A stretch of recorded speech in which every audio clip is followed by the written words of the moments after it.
Welcome to another SQA Quality Bite. Today we're going to hear part 3 of our 3-part series, The Good, the Bad, and the Ugly, regarding communicating all quality requirements to suppliers. Here's Josh with part 3. Hi, I'm Joshua Glover, and now I'm going to be talking about the ugly of communicating your quality requirements to the supplier. You've tried to communicate your quality requirements to the supplier. They have either not understood the requirements or they have not met them. The ugly is when this can't be caught at the audit stage, because the quality requirements have also not effectively been communicated to the auditor.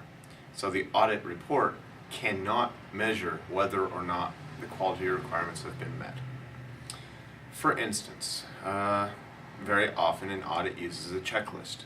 The auditor has the checklist. It's based on, let's say, ISO 9001 and several company-specific requirements.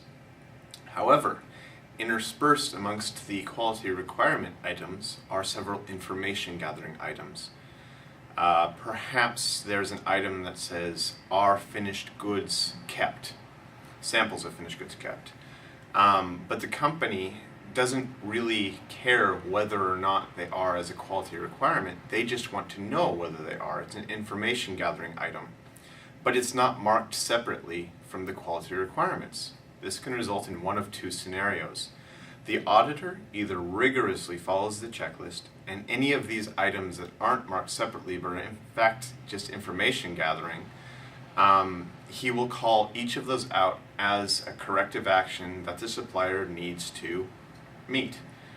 The other scenario is that the auditor realizes that several of the items are only information gathering and not actually quality requirements, and begins to substitute his own judgment for the checklist items, and very likely passing over several items that are actually requirements and not calling out the corrective actions for them. Either of these scenarios results in the quality requirements not being communicated to the supplier. And in fact, the audit report can't show whether or not those requirements are being met, because the auditor doesn't know what he should be looking for.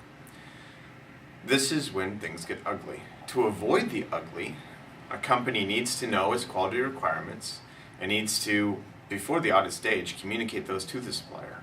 If communication breaks down here, it can be caught at the audit stage, but the auditor also must know exactly what quality requirements he is looking for.